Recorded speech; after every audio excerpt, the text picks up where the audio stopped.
Hello and welcome back to the Orlando Adventures podcast. I'm your host Russ, and today I'm joined by two absolute legends, two of my best pals, Chloe and Stephen, Parks and Pals.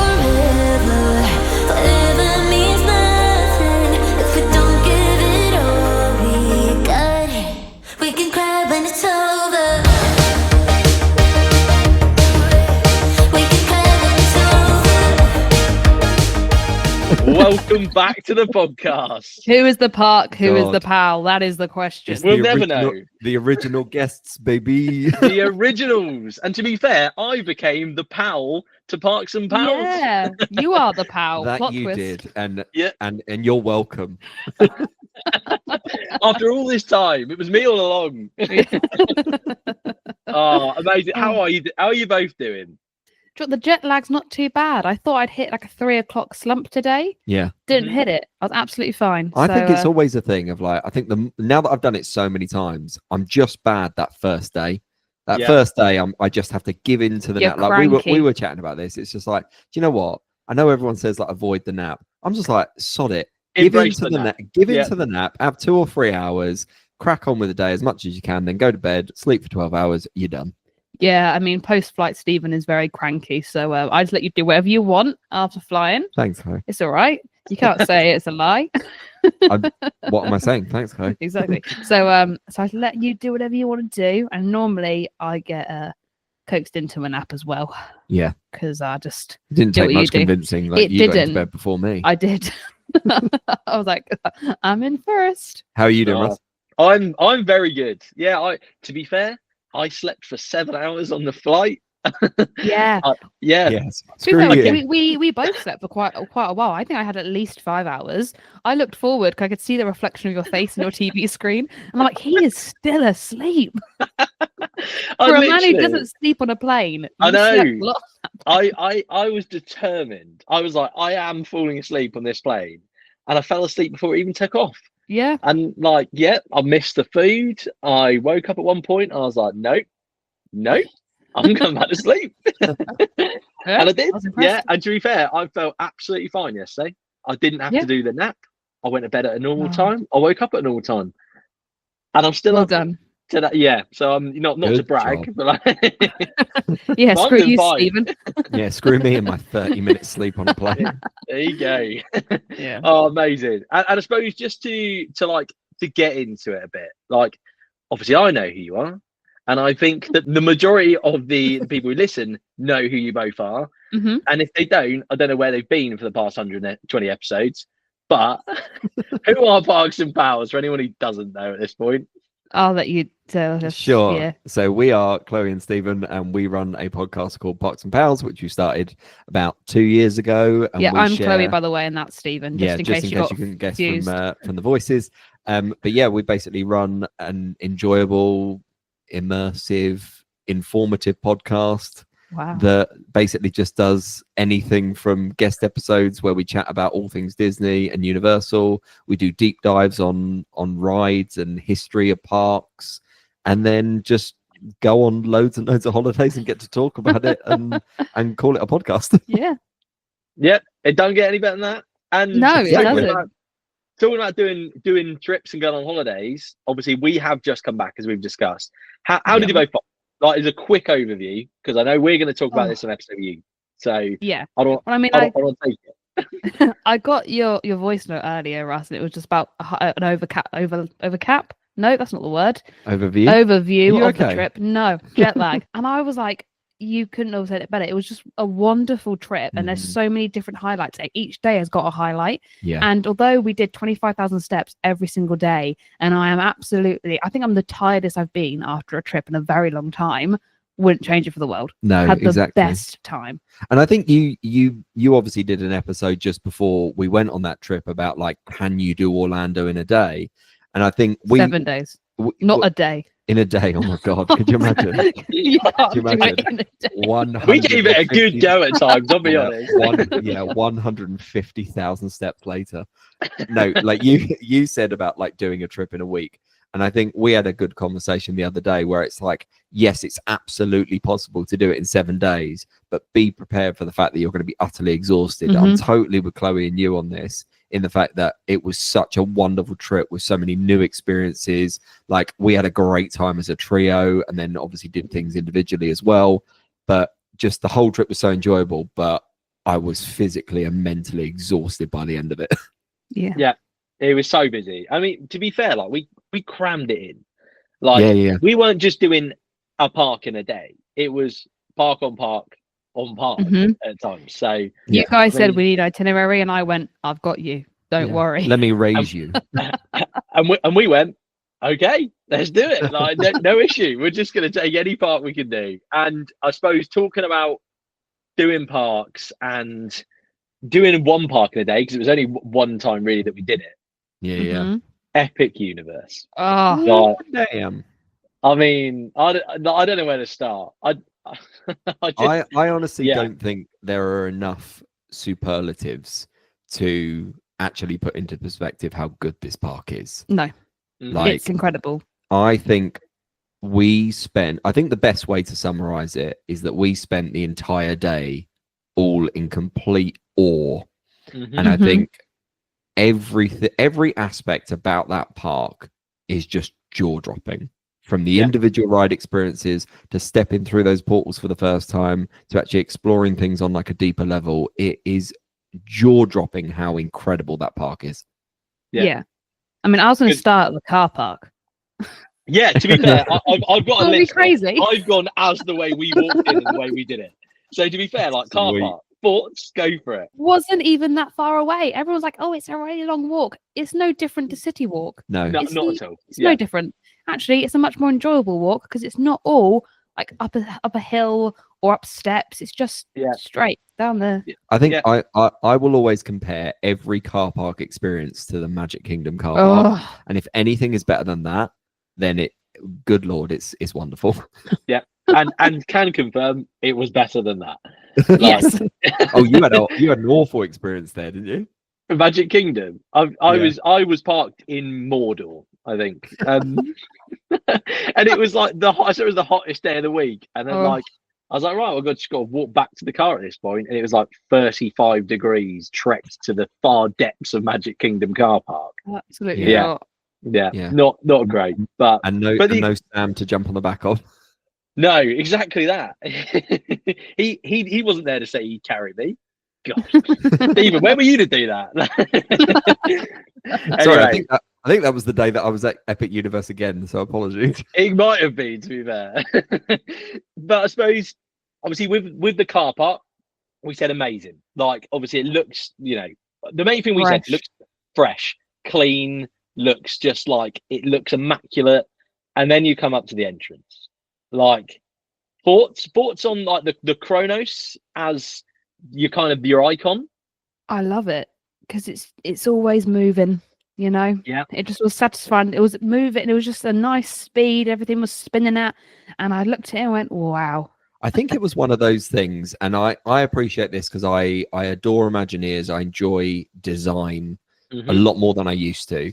And I think it's one of those things that it looks incredible from far away. Yeah. And then I found this as well with the portals. Like, you get closer and closer and you notice the intricacy and the detail. And you're like, this is absolutely gorgeous. I'm just going to shoot back to the car park, by the way, because I think the other thing that I really liked about the car park, and it's very rare to happen with a lot of the other parks, you got such a view of what was coming. And I think, especially when you think about like maybe like when you get, I mean, obviously Magic Kingdom as a perspective, like once you get out the front of the park, you can maybe see like the top of the castle and maybe Space Mountain or something. Like, you can see a couple of things, whereas actually you kind of got a good view of everything, and it just added to that level of anticipation that you get. But Kronos, no, absolutely loved it. It's like, I think it's one thing that we'll add throughout this entire episode is the level of detail in every single aspect that is stunning about this park. Yeah, absolutely that. I think it's just immediately, for me, it's immediately iconic. And I think like it would have been really easy to have just put any old thing there and gone park entrance here's park entrance. And I think that they've gone, right, let's actually really think about it. They've gone with this whole theme, the whole thing with portals, all of that. Like Chloe said, the moving elements of it, the way it lights up in the dark as well. I think that like the sounds it makes as you're going through it as well. It's not even just like ambiance. So when you walk through each portal, they have different noises as if you're going through the portal. Yeah. Perfect. Yeah. I to be fair, and I don't want to draw comparisons to other parks straight away, but like this to me gave me that feeling of we're walking into another land. That feeling which I think a lot of people get when they walk into Magic Kingdom. I think there's that main street of like, right, I'm in Disney. This felt like I'm in a different world. Yes. Immediately. And I think kind of like the moment you've walked through that original kind of portal, you're greeted with Celestial Park. Oh. And again, I'm going to ask initial thoughts on everything, but like initial thoughts on that. As soon as you walk through, absolutely beautiful. Like such a relaxing place to be. Like we didn't actually spend any time stopping in that park. No, but if we were to, that grass area around the massive like water lake fountain show. I don't know what you'd call that. Yeah. What is it? Oh, I don't know. But again, like I think when you think about like hubs, like I think the decision to make the hub a land in itself is a very, very good choice. And although it only has those 2 rides, you got like the carousel and then you've got Stardust Racers. I think that actually was quite a smart idea because it does feel quiet in that area. Some people don't like that. But actually, it was lovely. It was a nice, quiet area to get out of the busyness. And then it doesn't even feel like it's a busy day. Yeah, I think that's one thing I think a lot of people are going to notice that especially with Celestial Park, it's massive for a start. Like, to be fair, if you're over one side, like you're not seeing a lot of Stardust Racers. No. You certainly don't feel like you're next to 2 massive roller coasters, and you feel completely relaxed. And like you said, there's a kind of like areas all the way around the fountain and stuff like that to sit down. Obviously, we didn't get to do that. Like in the time that we were there to do Ride See Lands. But I think the first thing that I thought, kind of being in that land, is I could spend time here. I could spend time here not doing rides. Yeah. And I think I think it's such a difficult thing to do that they've done so well already. Yes, absolutely. I mean, I always think back to when I was younger, my mum would go and find like a bench to lie down on whilst we did all the rides. That was where my mum would be. I looked at the grass and went, that's where she's lying down. Yeah. And that's a lovely I saw loads of mums do it. I thought, good for you girls. But I think when you compare, sorry, for some reason, everything's coming back to Magic Kingdom. If you think about but if you think about any of the like major Disney parks, or even actually the other Universal parks, there's nowhere to chill, like at all. Not really. No. The hub, like the hub grass is like all right, but it's fake grass. Whereas like everything is so beautiful and intricate in all of Celestial Park, apart from obviously like around the sort of fountain. But again, you've got like a little fountain show that happens intermittently. Yeah. You know, you've got even down to the level of like the trash cans. The second day that we were actually there, we started to have a lot of the performers being tested. So there's like a little live jazz band happening at one point. There's like these kind of, a little bit like Divine in Animal Kingdom. You have these like moving statues that start to exist. And I think it's about, what this whole park kind of includes is stepping into a new world. So we mentioned it as well in conversation, that like the idea that I now walk into Celestial Park and people say, welcome travelers. And like little things like that, though, as soon as I step into a new world, I'm greeted in a different way. Yeah. That's really good. That's well thought of. A word that is going to get bashed around a lot is immersiveness. Yeah. Steven's favorite word. And it suits this park to the ground. It does. It really is, isn't it? Like you said, it's the little details like that. And I know, Stephen, you noticed it straight away when we went over to Dark Universe. You noticed on the portal, like the little details on the portal, like the kind of skulls straight away. And just tiny little details like that make the difference. Everything was just so well thought out throughout the entire park. Like there was nothing there for the sake of it just being there. It was all there for a reason.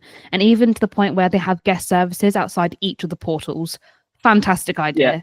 Like wonderful. They were like, you don't have to go back to the entrance. You've got someone to go to at every single portal. Yeah. Brilliant. Yeah, absolutely. And I mean, all of this Celestial Park area looks stunning. And it's got this incredible backdrop of the Grand Helios Hotel. And it works Like, so well. Oh, it looks. I mean, I'll be honest with you. I wasn't that bothered about Helios. I've been bothered about it, thinking about like the rooms. I saw it and I went, I want to stay there.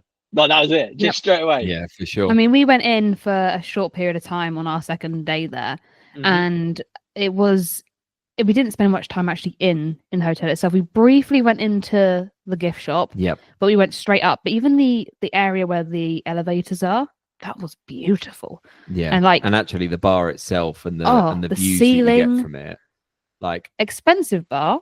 Don't know how often I'll go there, but beautiful. Yeah. And I think like the views from there, I mean, we saw it in the daytime, and I think we were all really, really lucky that, you know, that sort of last hour of that day that we spent there, that we got to see it at night, because we always talk about theme parks getting more beautiful at night. This park just goes to a whole different level at nighttime. And I think my next sort of bucket list moment would be to go and have a drink at Bar Helios from like 8 till 10 o'clock at night. Oh, you hear that, Russ? Drinks are on Stephen. I said it was a bucket list. I didn't say I was paying for it. Sounds good to me. I mean, but yeah, absolutely. Like, it just looks like such an incredible place, and an incredible kind of like, you know, the views. Oh, just ridiculous to be able to see a theme park, but also this theme park, which is so stunning. Like you said, at night as well, different level. Should we get into some lands? Oh, should we do it in the order we did them, or what do you want to do? Are we ignoring rides in Celestial Park? Yes, there's a reason. No worries. I just okay. There's a reason. I thought you would want to finish on that, but because that carousel is incredible. Okay. I didn't do the carousel. Sorry. I feel like I kind of want to start off with like our least favorite ones and work our way up. But do we all have a least favorite that's all the same? Do we need to go on 3 or something and say what our least favorite is? Go on then. Okay, 1, 2, 3. Super Nintendo. Oh, there you go. Okay, cool. I'm not saying it's a bad world. My least favorite. Yeah. But still incredible. Yeah, I mean, I'll be honest with you. From my point of view, this surprised me, because I thought that I would like it more than others. Amen. But this could be a testament to how good everything else is. Yeah. So, I mean, there's a conversation there immediately. Like, what was your first impression when you went in? Because you go through the portal in Super Nintendo and you go immediately up a lift or an escalator. Yes. Yeah, I love it. That. I love it from I'm all about, like, when we talk about immersion, which we're obviously talking about loads in this podcast, like, I don't necessarily just go down to what I can see. I go down to what I can hear and what I can touch. And I think actually, as an overall sensory experience, this area is amazing because of the fact that, like, you can get the power-up bands and you can, like, just hit things. Yeah, but if you don't have it, it's really sad because it goes boom, boom, but then again, that's exactly what they want. Like, they want you to spend $35 on a band. They want you to invest in that. I think, I'll be honest, from a sound perspective, amazing when you're going up into the portal and leaving that portal, because it is like you're going down one of the pipes. But at the same time, I personally found it quite overwhelming, the amount of sound that was present, because it's also like a valley, isn't it? Because of that, I just found like there was almost too much noise, and it wasn't even that busy at that point. If you're in any way overstimulated, do not go to the Super Nintendo world. Is what I thought. Fair. Yeah. I mean, I feel like it was the busiest land. I don't know. It felt like, and I don't think it was. No, but I feel like there was more to do in the land than there was in the other land. Like you said, with the interactive elements, there's more going on around the land. Yeah. I'm not saying it's the nicest looking land. I mean, it's hard to say because it is. It's so well themed and it's so well thought out that when we were on that Yoshi kid ride, Yoshi's Adventure, that's the one. We it looked incredible. Yeah, we saw more levels of detail. I think there's a reason why you can literally be on the ground floor, the first floor, the second floor, or Yoshi's Adventure, because all of a sudden you see more levels of detail depending on what level you're at. Like, you know, there are coins and things happening right at the top that you don't see from the bottom. But then, there was almost, for me, there was almost too much going on. Yeah, it's an overwhelming area. I don't think there's any doubt about it. Like, but at the same time, I don't. I'll be honest with you. I don't know who the target market of this kind of like area is. Is it aimed at children? Is it aimed at adults? Or does it just kind of blur the lines really well? I don't know. I think it's 8-year-olds, specifically 8-year-olds. Yeah. I don't know why. It feels like a younger audience to me. I like that. Yes. Certainly feels a younger audience than maybe we would enjoy. And I think the only reason I say that is because if I go to the rides, Yes. I don't know. Like I went into this blind. I didn't really know what I was going to step into. If we start with the Mario Kart one, so what's it called? Bowser's Challenge. Bowser's Challenge. Yeah. Thoughts, like immediate thoughts. Immediate thoughts. I mean, we did single rider line, which I think after doing the express line the next time we went in, very different. Yeah. In the express line, you get a lot more story into it, and you get to see a lot more. I think that sort of maybe adds to the build up to the ride. The actual ride itself, the first time, it felt very slow. I still wasn't quite sure what was going on or what I was meant to be doing. I understood I was meant to be shooting shells, but do I just press the button and does it aim for me? So it was a bit, wasn't quite sure about it the there's first kind time. of like, this isn't a spoiler, but like there's almost like a little tutorial bit where it kind of very quickly tells you what you need to do, and then you are literally thrown into the deep end of this kind of augmented reality experience. And I think there are times where the ride very cleverly blends those things together. Like, I know that there are aspects, and I don't want to kind of spoil anything, but there are aspects of that ride where you are doing a lot of the maps that are made famous by Mario Kart. Yeah. And some of them superb. Other ones don't really work. The one, I'll say one, which, sorry, this is sort of a spoiler. The one that doesn't work for me the most was the wind one. Yeah. The blowing wind one. That was the worst. That was the one I was like, huh? But the second time we did it, enjoyed it a lot more. Yeah. Nice. I think, the second time we did it, because you knew what to kind of expect, the ride kind of doubled from what I thought of it the first time. And I think the only thing that would kind of put me off with this ride is the fact that the queue time is always astronomical. I wouldn't wait longer than 45. I don't think it warrants more than 45 minutes. Yeah, would totally agree. Totally agree. And I'll be honest with you, it felt like a little bit of a shame, because I think this is one of those that has potential. The idea of it, I think, is amazing. And I think if we're talking about that, it leads us on quite nicely to Donkey Kong. Yeah. Because from a personal point of view, what were your thoughts? This was the one I was most disappointed with. If I'm absolutely honest, I've been quite excited about this from the moment I saw the concept art about 5 or 6 years ago, wherever it was. For me, it didn't land. I think it was good. The coming off the track situation, for me, it just didn't land. It just didn't feel like it to me. You landed. Yeah, you landed, but the ride didn't. Yeah, that's it. And I don't know. There was just something about it. I think I maybe I went in with expectations through the roof. I don't know, but I was watching back because I filmed part of it on my Meta glasses, and it's very I get it's meant to be janky, but it was very uncomfortable. And even when you were the first part where you sort of fly to begin with, it's so slow. And it's like, I was like, okay, and I feel like it was very predictable and just I think the elements of obviously there being moments where you're supposed to go off track, I don't feel scared. No, I can still see the track I'm going on. I can see everything. That was the problem. I can see where I'm going. Exactly, and I think that's it. I think that the idea is brilliant, and the concept is fantastic, and then it gets put into practice, and it's like I don't feel like I'm off the track because I can see it. If you're a kid, maybe amazing, because maybe you can't quite see over enough to go, oh right, the track's down there. I don't know, but I think all of us came off at the same time. Went, nah, this didn't really land, and all three of us thought exactly the same thing. So it wasn't I don't think we were influencing each other at all. We said exactly the same thing when we came off. And then the other ride in this area was the Yoshi one, as you said. Cute. I mean, it is what it says on the tin. Do you know what it is? It's a worse version of the People Mover.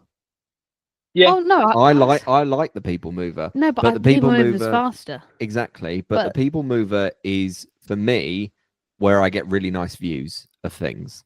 I think the comparison there is incorrect, personally. Okay, yeah, I but don't think- you're a People Mover as a No, top but 3 I don't- attraction, so I don't think the People Mover is aimed towards children. no. Whereas that ride is very aimed towards I was children. more comparing the ride system. Oh Yeah. no, still not the I same. just think it's way too slow. It's great for a view. I get what it's trying to do, because basically, as part of the concept of that ride, you have to collect eggs. Yeah. But the eggs are so obviously placed. It's Now for children. maybe this is me not being the target audience of like 6 to 8 years old. Yeah. When someone's No, like, "Can I'd you say press the 2 to button?" 4. When it's like press the button when you find this egg, and I'm like, it's over there. It's massive. No, There's the next one. Yeah, you might as well have a big arrow saying press button now. Yeah, but it's Yeah. for very young children. which finalizes our point of Super Mario is yeah. for me Mhm. one of the best lands that they've ever created with children in mind. I Yes. couldn't agree more. I couldn't agree Absolutely. Well, Yeah. should we quickly touch on Toadstool Cafe as well? Oh more. yeah. Yes, I have got food on here as well. You did it. Yeah. I wasn't there at that point. So what was your review of Toadstool Cafe? Crap. As good as that. Terrible. Honestly, it just wasn't The good. It best was thing I so got from bland. that place was No. my little skewer. I think it's one of Nice. the it's one of the things where they've gone, let's make it look as good as possible. Yeah. And it looks fantastic, tastes like tripe. Like it was just Really? bad. It And was, like it just all the was tables really, were really so bland. dirty. Like it was, we couldn't find an empty table where. I mean, there were empty tables everywhere, but they all had like trash on them, and the people Yeah. clearing them were like so slow. Like you can. Stephen was like, "You know who this made me think of?" And got up like a picture of the sloth from Zootopia, Yeah, and I was honestly. like, "Okay." Yeah. But yeah, the food was really, really Hmm. boring. It was Yeah. just And it was dry. It expensive. was dry and bland and overpriced, and it made me go, "That's really disappointing." Because this is again, you talk about this with Super Nintendo World. It's one that I had really good expectations for, and Yeah. it just all fell short. Yeah. Mhm. And Yeah, Toadstool I've- Cafe being one of them. I think it's fair to say, and it's a shame because I feel like we start on at the lowest. I don't think there's any Yeah. there's no argument. We definitely start at the lowest, but I think it jumps. I will Oh, say I Yes. think Oh, absolutely. everything else jumps significantly. I don't know what your next land would be. Do we go? I'm still trying to figure it out. I think we still I've try got it, mine. but yeah, Go on, go on then. go on. You cancel again. All right. 1, 2, 3. Harry Harry Potter. Potter. Oh, okay, guys. Oh God. Never Yeah. mind. Okay. Okay, so there's a caveat, and I'll back Chloe a little bit. hmm We didn't get on the ride because it was shut. So, Yes. Yes. so Battle for the Ministry was not open. However, Yeah. what they were offering was a walkthrough of the queue. And I think one of the things that we haven't touched upon in this episode yet is that even though we were slightly disappointed by Bowser, even though we were, some rides lived up to expectations, some didn't. I think the one thing that you cannot deny in any of these is that the big rides have queues that are Oh. as entertaining and as immersive as you've ever seen Yeah. from a Universal ride. Yeah. Amazing. Yeah, It's no wonder they were doing virtual queues, like just not a virtual queue, but going in and seeing the queue. So not even like going on the ride, but people Yeah. were going to see the queue. Yeah. Speaks volumes. yeah, 100%, 100%. What land should we do next? Should we? I think 'Cause let's me do and Harry. Let's do Harry Potter because we're Okay. basically there. Yeah, But again, like I think the main word I'm going to use for Harry Potter is scale. Yeah. Like the I would- sheer scale of absolutely everything in that land, from literally walking through that main archway after the portal, Yeah. is staggering. Because It we is- said we said it about a million times, didn't we, Russ? Where it was like when we were in the ministry. Yeah. That was my most jaw-dropping moment of the day. 100%. I can't wait for people to see the blog because I watched that clip back today Mhm. of me walking in there for the first time, and my reaction is funny to be honest. Yeah, like literally my jaw drops. It Mhm. is unbelievable. in my Yeah. opinion. Yeah. I mean, I don't really look out for show buildings, but thinking back to it, where are they keeping that? Yeah. You can't see it I don't anywhere. know, because that has to be magic because it's so big. You It also is think so about big. how long the queue is inside and how long you can queue for. And then think about the fact that when they had the queue open the other day, it started from outside the portal and wrapped around the whole entire land. And I was watching someone's video and I was like, oh my Yeah, God. the more I think about it, from the moment that you step into like the metro station to going to the ministry through Flue Powder to Yeah. the actual ministry itself and everything, I think when we were there, it was like you go past the sort of the monument and the sort of wanted poster or the trial poster Yeah. of Umbridge. In my head, I was like, oh, that's where the queue starts. And then I had to process the fact that, Yeah. oh my God, this is like a half marathon just to get to the front of the ride. When Yeah, does it's the crazy. queue start? This is the queue. Oh man, like honestly, that I'm gonna call it. I think it's the best land anywhere. I genuinely do. Really? That ministry section, once you've gone through the Flue Powder, I think is the biggest, the best, the most immersive, the most stunning area that anyone has ever built anywhere. I think that the detail, the scale, and I haven't even done the rides. I mean, I don't think we've actually spoken about it, but we spoke about it out there, saying that everything looks so much smaller in the photos. Like everything I've seen doesn't justify how big it all is. Like the ministry, I've always gone, oh yeah, that looks pretty cool. But in person, you're like, no, it literally is massive. Yeah. I feel like I know this sounds a bit stupid because it's literally what they tried to do. I felt like I'm in the film. Yeah. Like I don't it think feels you as big as it looks. Yeah. And I think that you think that feeling when you walk into Diagon Alley, like Diagon Alley, incredible. And I've always said that has been the most immersive land for me. I still feel like scale-wise, is Diagon Alley the same as what it looks like in the films?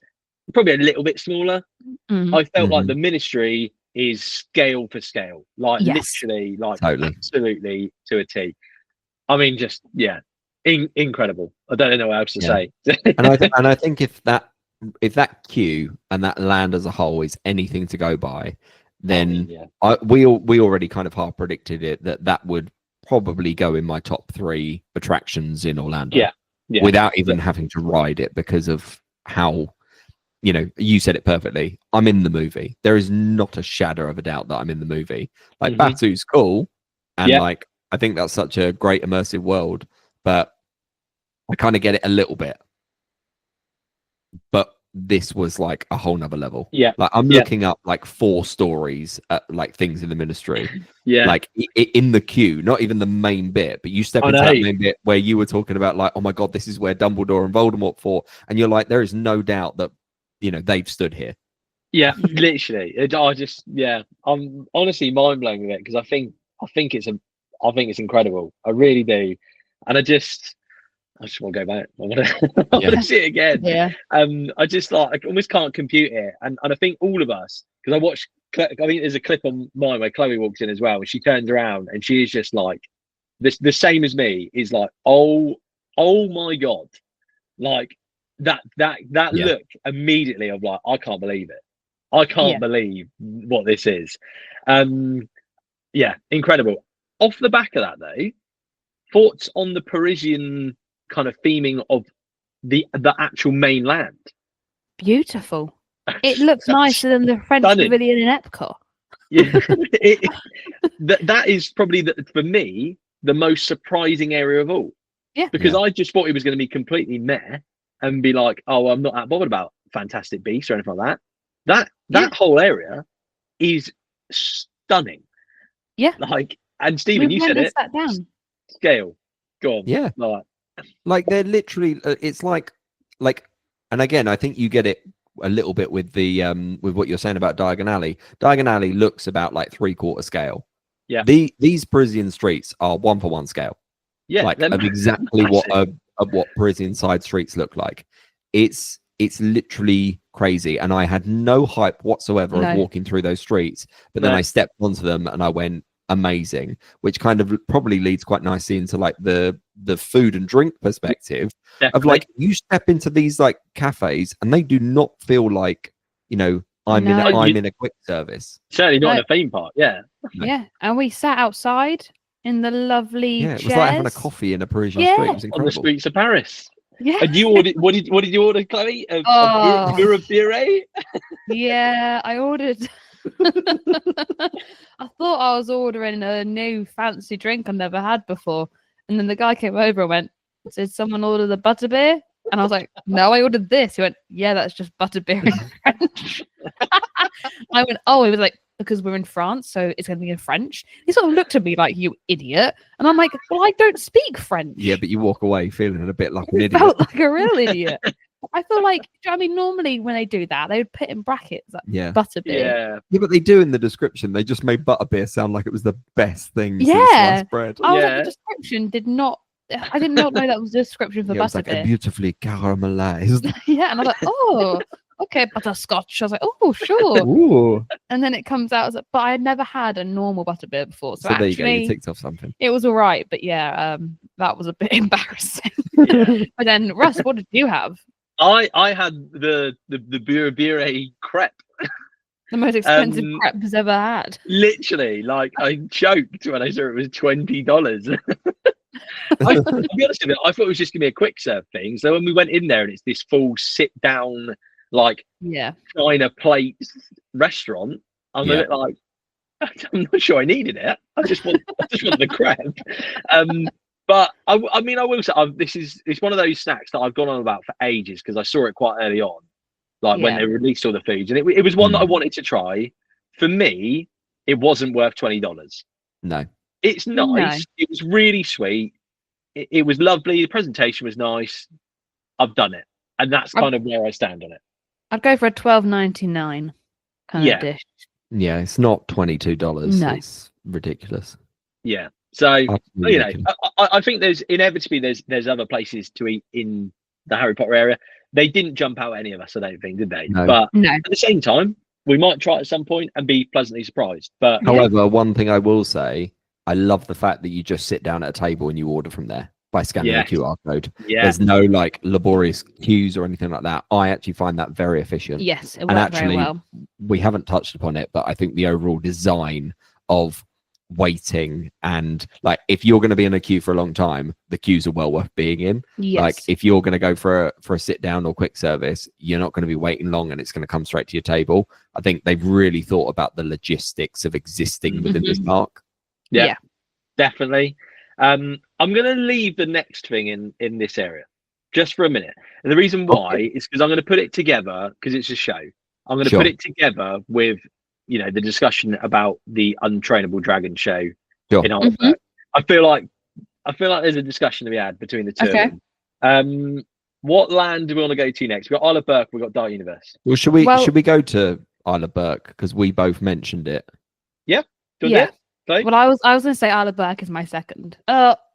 Yeah. Yeah.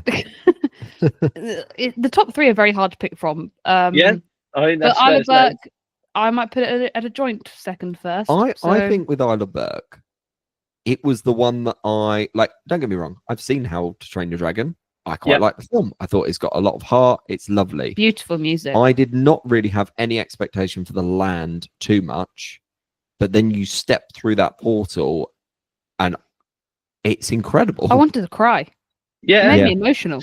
stunning. Again, stunning area, massive scale, huge Mhm. land, Yeah, loads. it looks Fantastic tiny on the rides. visuals. It's weird, and then you step into it and you're like, Jesus, this is huge. It just kind of keeps going and keeps going to the back of Yeah. Yeah. like back of the area. I mean, like in terms of what's in there, let's go through it. What I can't remember what the thing's called. There was one we didn't do, one ride. That is The training something rider. something gliders. No, that's the one No. we did do. Oh no, what's it called? We did You wing get it up. gliders. I'll We get did it wing up. gliders, fire drill, Untrainable Dragon, and there's There's that one other some- ride. While I'm Um, looking for that, should we talk about but I fire want- drill? No, but I want I'd rather not, to be honest. fire drill, I guess. So it turns out that fire drill, but as a pre-warning for anyone, gets you wet. Yeah.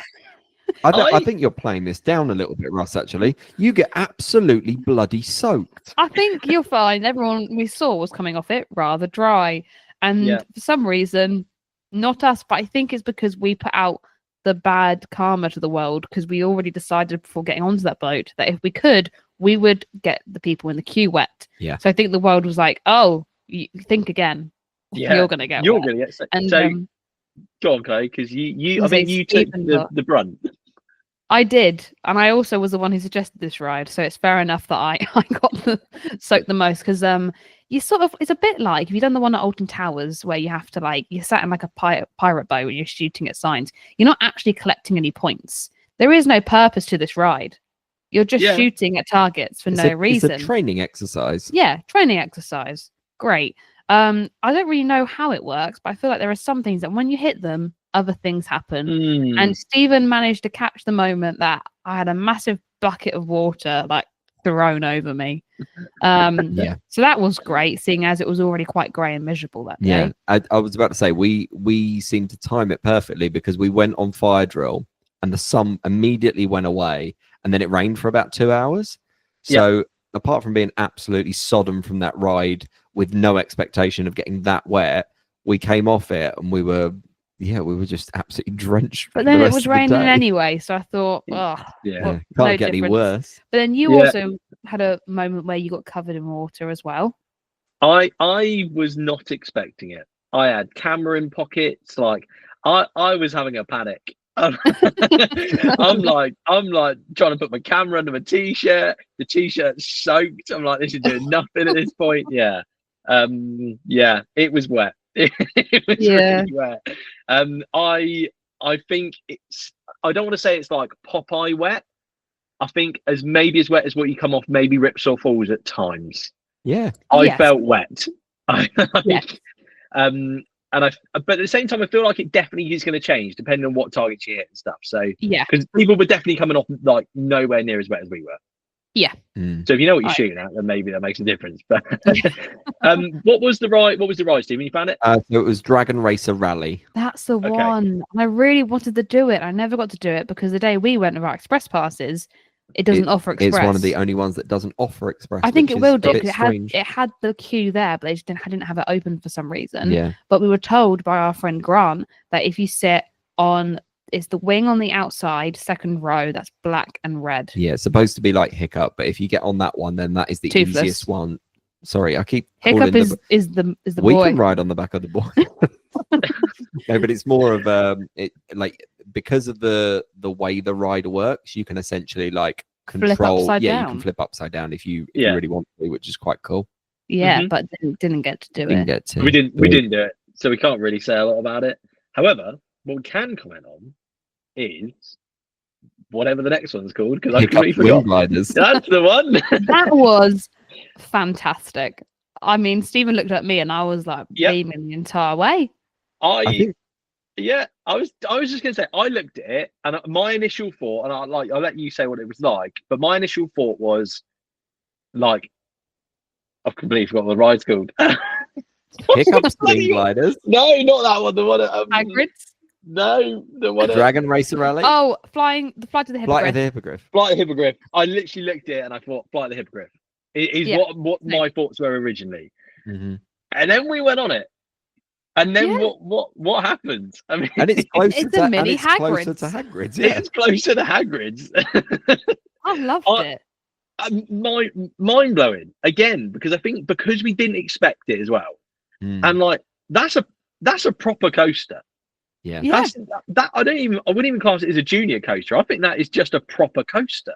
And it has the presentation of a kid's coaster, but again, like without spoiling anything, there are elements in that ride that you don't expect. And that makes it so fun and so enjoyable. And I think yes, it's ridiculously smooth.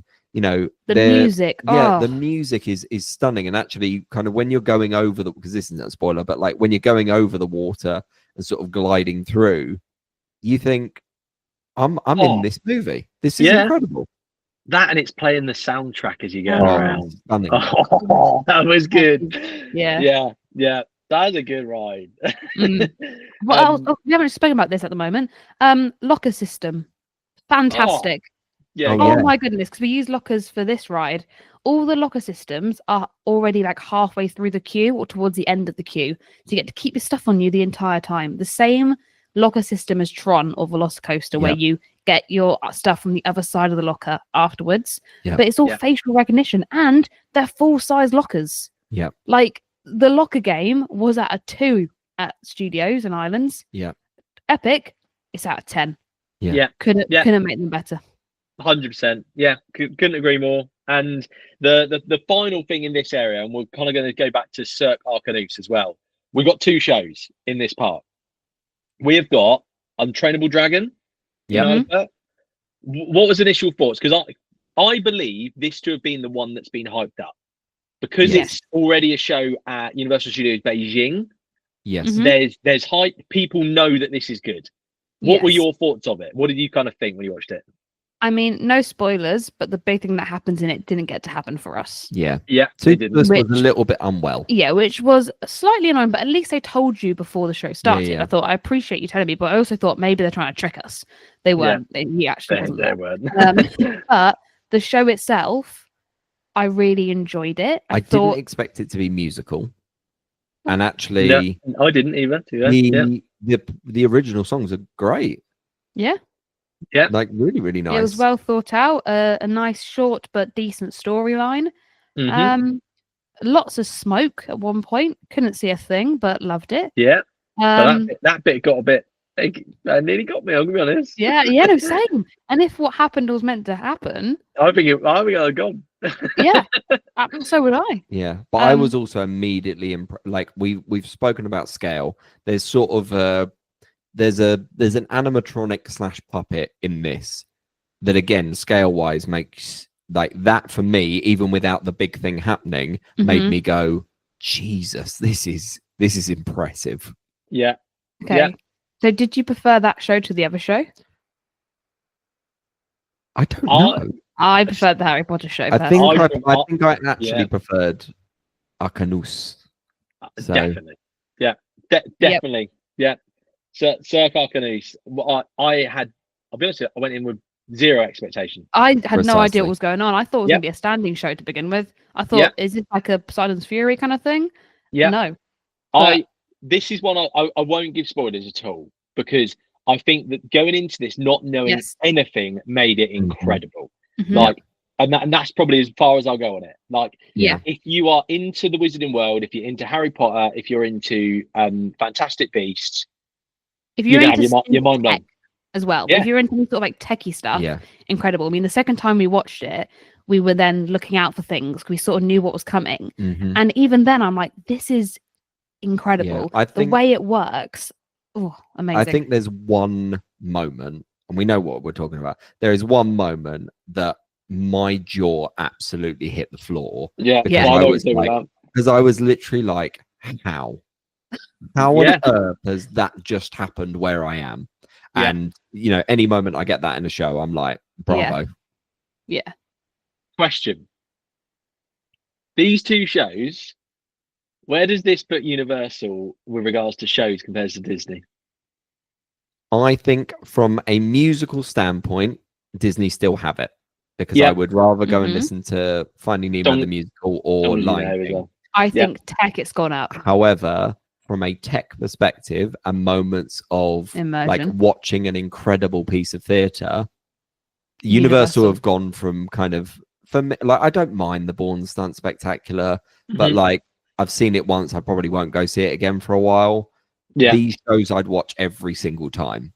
And I think that they have upped their game. It's almost like what you were saying. They've upped their game from like being a 3 out of 10 to maybe like a probably 9 at the moment. But you also think about it, just quickly going back to the Finding Nemo musical. That I think has taken a step back in tech. I mean, more screen dependent. It's more screen, and they got rid of the massive pelican puppet. Yes, they got rid of Nigel. They got rid of the crush. Not crush. What's crush? It's Crush squirt. is still there. Like in the air, like flipping and everything. Yeah. That's gone.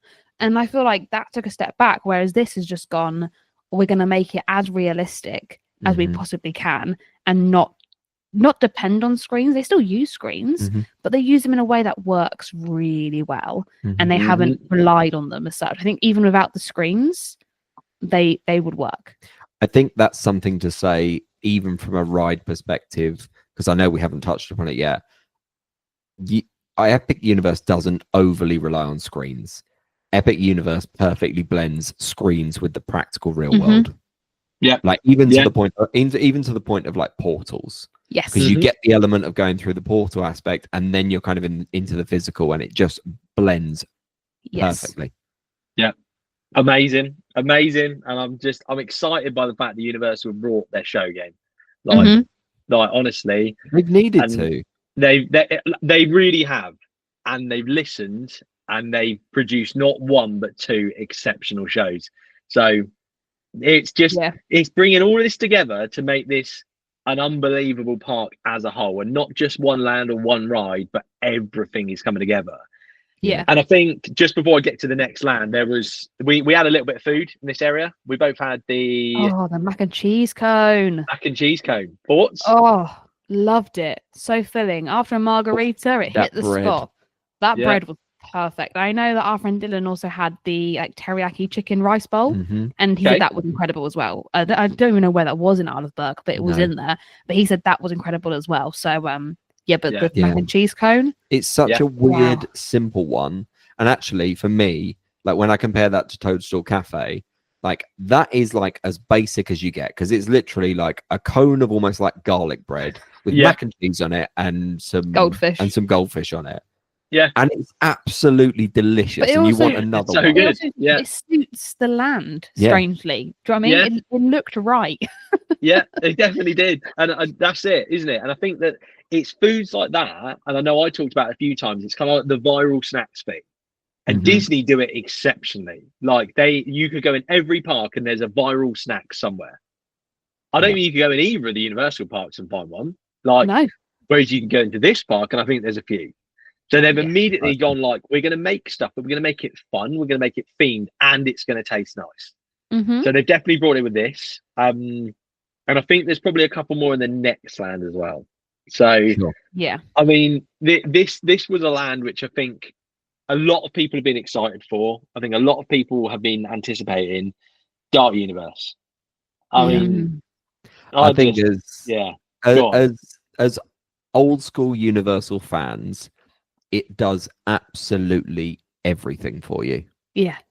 Like there is not a moment that you can't enjoy, because I think again with this one, what I loved, and maybe it was just our perfect timing with it as well, is like you step into this kind of world where you've got like inhabitants that perfectly fit within it. Like we saw the Invisible Man.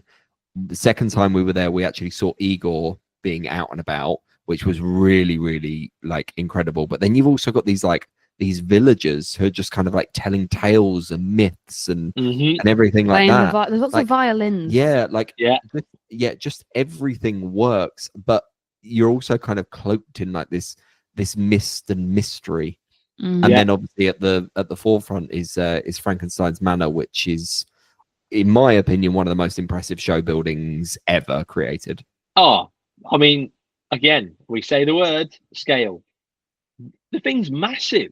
It's huge.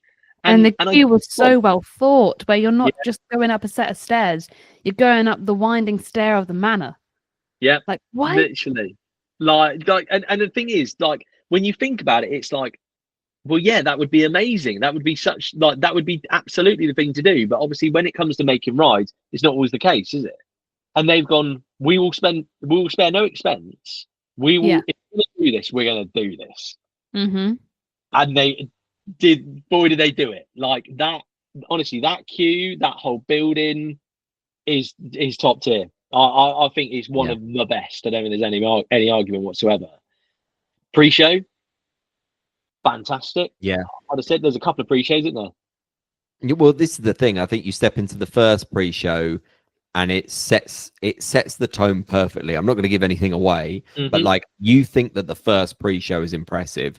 And then what I love is towards the end of that pre-show, it blasts music. And I mean like blast it. But this is arguably some of the most impressive pre-show music I've ever heard in my life. And Mhm. for you to walk through to the next one and see, I'll just say, like, see the quality of animatronics that are Mhm. on display. And Like, bear in my mind, you mouth still was on got the floor you in still that got your stuff pre-show. with you as well. Yeah. Because the lockers are after the pre-shows. Yep. Yeah. So you can. Oh, it's just great. Yeah. So good. Yeah. And that ride. I was going I- to say, and then we stepped on it. Oh, like the first time we went on it, we all loved it, but we all weren't quite sure what just happened. But then A the lot second goes time, on. Yeah. Yeah. a lot happens. The second time, I loved it even more. Like, Yeah. and then by the third time, I'm going around with a massive smile on my face. was I'm like, about to say, this is great. over the 2 days that we did at Epic, we rode it 5 times. And I think by the end of that 5th time, like, it's the really simple like meme from the boys. I'm like, it was perfect. Like, that's I honestly, the more I think about it, I actually think it's my favorite ride I've ever been on. Interesting. Yeah. Which I think is such a big statement to have, but I think upon reflection, I think there's it just just so blew much me to away. look at. Like, although the ride system is similar to another ride, it's so different. I mean, let's do the comparison. Like, Yeah. it's the same technology. I've said this for months. It's the Kuka arm technology from Forbidden Journey. Yes. How does it compare to Forbidden Journey? It doesn't feel like the same when you get into it. You're like, oh yeah, same ride vehicle. But then when you're on it, it isn't, because you Yeah. haven't got that.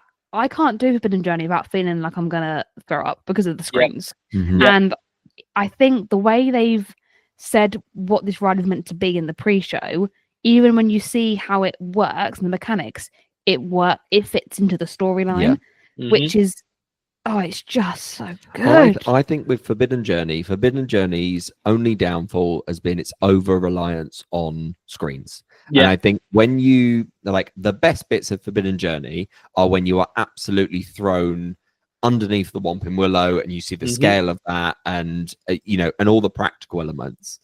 There is the most perfect blend of practical elements and animatronics with screens that I've ever seen on any ride in this whole attraction.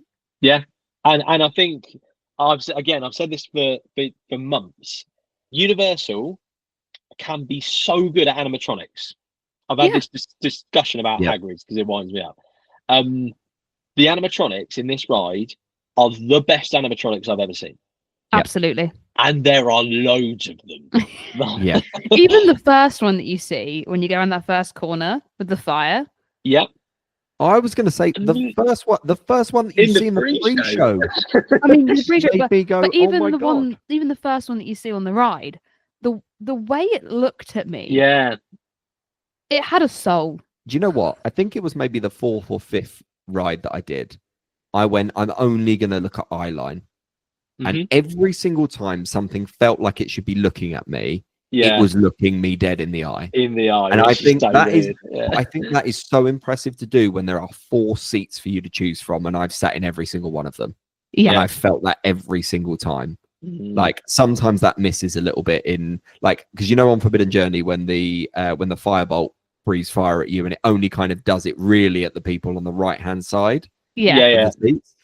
No, everything is absolutely perfect. And even the animatronics that you don't expect to be as good, like the first one that turns around and looks at you, you're like, oh my God, there's no doubt that's not real. Oh, so good.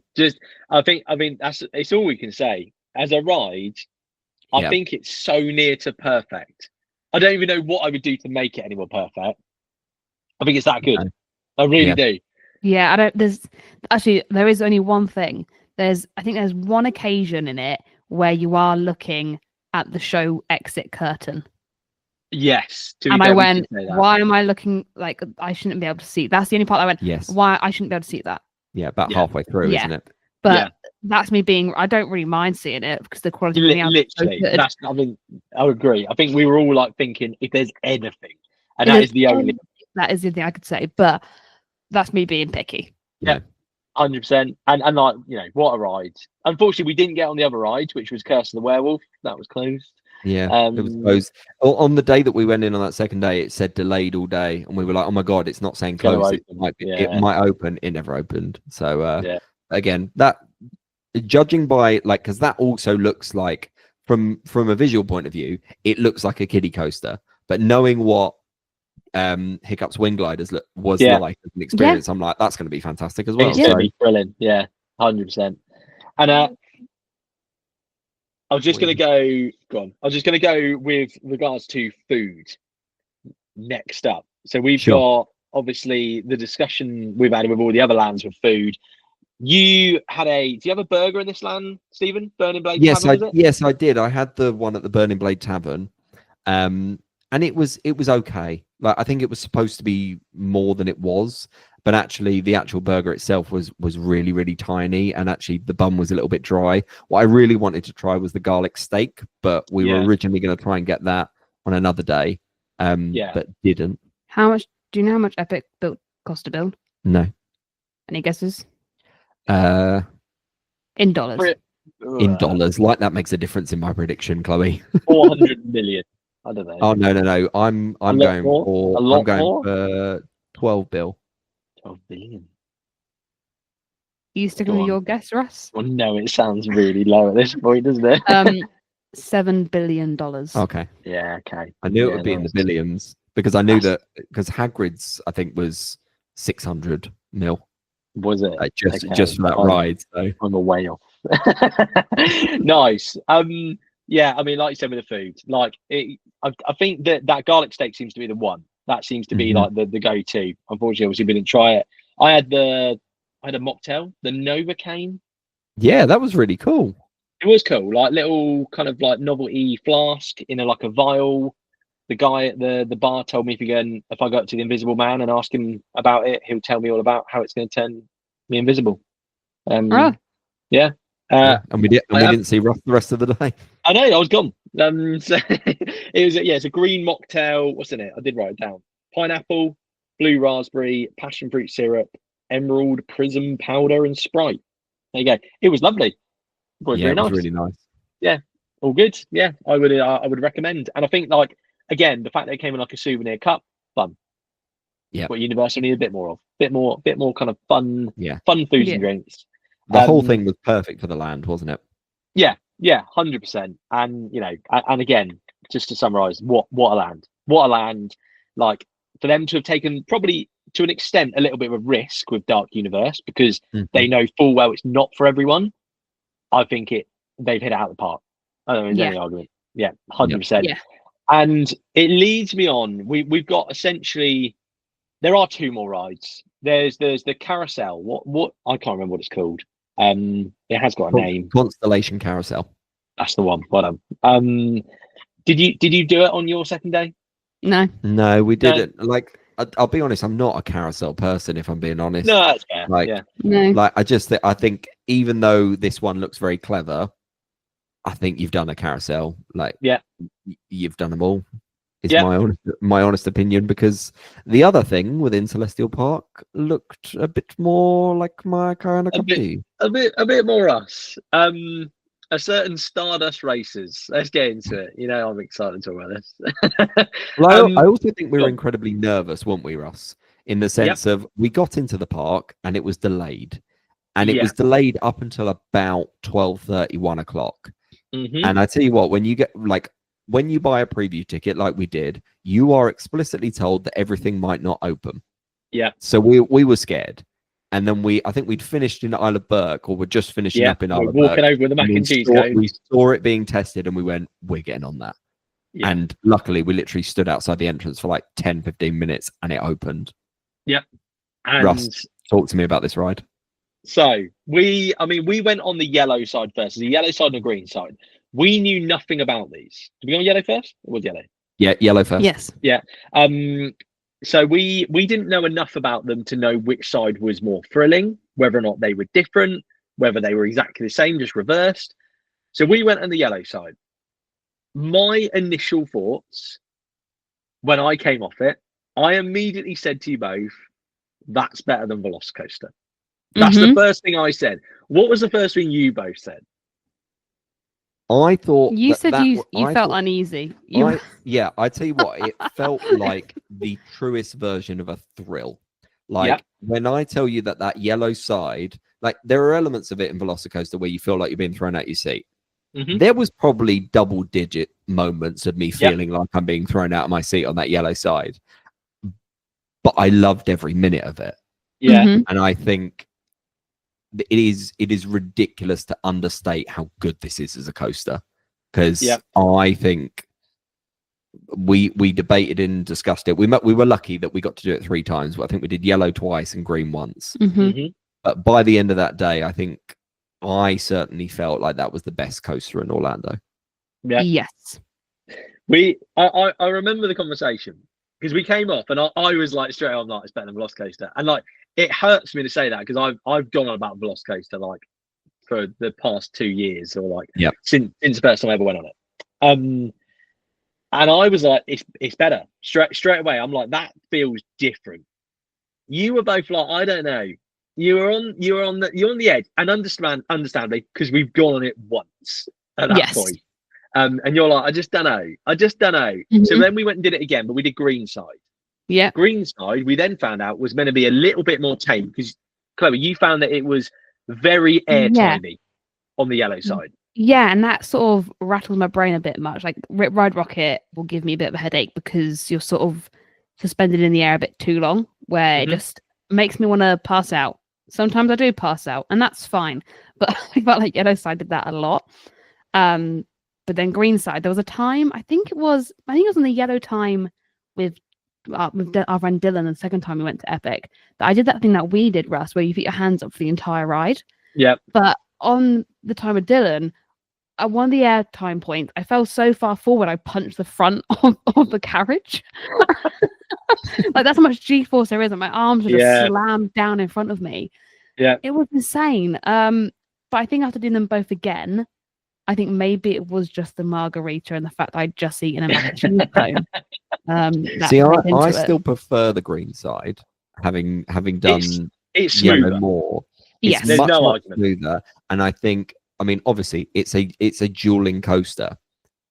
The Green Side had more impressive moments where you realize that you're dueling another coaster. 100%. Like, I think after you do one of the launches, again, I'm not going to spoil anything with the launches, but these are some of the most impressive launches you will ever do in your life. Yeah. But there's a kind of like an inversion that happens where you're kind of crossing over, and it is the coolest moment I think I've ever experienced on a coaster. Yeah. When we all thought the same thing on that Green Side. You all can look over and just see the yellow one kind of intertwining with your kind of like coaster. Amazing. I mean, I think we were lucky enough. We manifested at the end of the day, didn't we? We're like, we're going to be front row. We're going to be front row. And then it happened, front row in the dark. I mean, that was good. That was something else. Yeah. I'll stand on it. I think it's the best ride. I think it's the best coaster in Orlando. I genuinely do. Mm-hmm. I did Velocicoaster a couple of times after this. It cemented my opinion. So I'm not being biased on it. We felt exactly the same. I did Velocicoaster and I enjoyed it. But I remember coming off it being like, yeah, it was good. Yeah. And I used to love that ride. Yeah. I know. Velocicoaster, like when you only know Velocicoaster feels like a 9. Whereas you do Stardust, and Stardust feels like a 10, and it's about a 7.5 in comparison. Yeah, yeah, it's that good. It's so long. Yes, so long. It felt so long, incredible, so high, so many different elements, smooth beyond belief, like thrilling beyond belief. Like it ticked every single box. I mean, I think it's the best ride. I mean, that's it. Yeah. Yeah. And I mean, that is all the rides. I basically, we've gone through every land, and there's no argument. This park is stunning. Like everything about it. I've got a couple of final questions. Let's just rattle through what you think is your favorite. We've probably gone through all of them already, but let's just do it. So, like, for both of you, favorite land. Who's going first? Go on. I think I'm actually going to say Isle of Berg. I'm going to say Dark Universe. I like Dark Universe. I get more to do in Isle of Berg than you do Dark Universe. There is more for me to look at and see and do then Dark Universe. Okay. I just really like the feel of Dark Universe. Okay. I felt instantly transported the minute I stepped through that We'll portal. agree to disagree. No Yeah. worries. Nice. And I go Wizarding World as well. So just to Oh, make it. there you go. Yeah. So No we're one all. chose Super Nintendo, I see. Favorite ride in the whole park? Monsters Unchained. I mean, it's so close, isn't it? It's so difficult. The problem is, and I'm going to say Ride? this. I was going. Yeah, I've gone broad with ride because the problem is, I think that there's such an argument for this park might have the best coaster and the best experience. Yes. Yeah. I think I could do Monsters Unchained more time in a row than I could Stardust. Stardust. Yeah. Yeah. So you're going. Yeah. I could do Stardust. Monsters Unchained all day. Yeah. Yeah. Fair. Nice. Cool. So we got a couple of Monsters Unchained. I'm Stardust. Team Stardust all the way. Yeah. Team Yellow. Come on. Oh no, sorry, Yoshi's Adventure. Sorry, I forgot about that one. Yeah. Best show. I think we got into this, but favorite show. Yeah, I think Cirque Arcanus. Arcanus. Yes. Arcanus. Yeah. How you want to say it? Yeah, I'm not going to pronounce it the way I was in the I've queue. been calling it Arcanus for like Yeah, months. So, that's what there you Stephen was go. going to So, say. There when you the go. guy started talking in the show and called it Cirque Arcanus, I'm like, the realization just settled into me again. Oh right, that's I'd like to there. publicly apologise for my for my derriere pronunciation. Yeah, good. What was the best food or drink item that you ate or drank? Do you reckon? Oh wow. We didn't have loads, so go Well, on, would you count the stuff we had at Bar Helios? go for it. Yeah. Because that was the best food. Yeah, we there was a these- cocktail that I had up there that was exceptional, Yeah. and We had even- just bread and dips. But when I tell you these were the best, It was the dips I've best ever had in hummus. my life. And there was like a hummus. There was like a lemony yogurty one. Yeah, traditional And sort of then- yogurt, and Oh, then what was the other one? Begins with a B. Baba ganoush. Oh, incredible. Yeah. Oh, Mhm. it was so good. But then again, the cookie that Chloe had as well, I hold The really, birthday really highly. cake cookie. Birthday cake cookie for the price, the size, the weight, and Yeah. the sheer calories in that. It was amazing. Nice, cool, What about you? love it. In terms of what I had, like I had 2 items of food and a drink. I mean, I've got to put the mac and cheese cone just because it's what I had, you know. Nice. Like, but loved it in comparison to any of the other Universal parks. It's certainly the most fun, tasty food I'd have, and I'd certainly get it again. I Yeah, can't say I have a lot of absolutely. Universal foods, to be honest with you. One final question then, and I'm going to put you absolutely on the spot. Oof. Is this the best park in Orlando? Who do you want to go first? Go Should we on, say after Cody. three? Go on, go after 3. Go on, Okay, and I'll go with you. Okay, let's do it. 1, 2, 3. Yes. Yes. Oh, why was that a yes? Because not I yes? think I want to experience it more. Okay, yeah, I have no doubt that in terms of individual lands, this is the best park in Orlando. Yep. I think, I don't know. I still feel like there might be a little bit more to come. Yeah. But I was still hugely, hugely impressed. the fact that we are where we are without Mhm. having done what Mhm. potentially, and we don't know, potentially is the best ride in the park, and Yep. Curse the Werewolf as well. Mm-hmm. I'm pretty excited. Yeah. Pretty Amen. excited. Yeah. Yeah. So I mean, all we can say, like a credit to Universal because they have Yes. absolutely smashed it. For me, it is the first time that I've stepped into a Universal Park and gone, you can be 6 years old or you can be Mm-hmm. 80 years old. Yep. You will enjoy this That's park. exactly what I was going to say. There is something for everybody, which Universal has been missing for years. Never had. Cool. I think that's it. I'm questioned out. Cool. Oh, We've gone around the whole park, and I'm so excited to go there again. Like, Yes. honestly, Oh, to get amen. in there again. I will say the next time we go, I do expect that this park is going to be hellishly busy. mhm. Yeah, I I think we think need to. Yeah, Yeah, go on. go on. I was just going to say, I think that the hype that it's going to be built off the fact. I'm not saying that we're the ones influencing people to go, but like the fact that everyone who's talking about this park is saying how good it is. I think Mhm.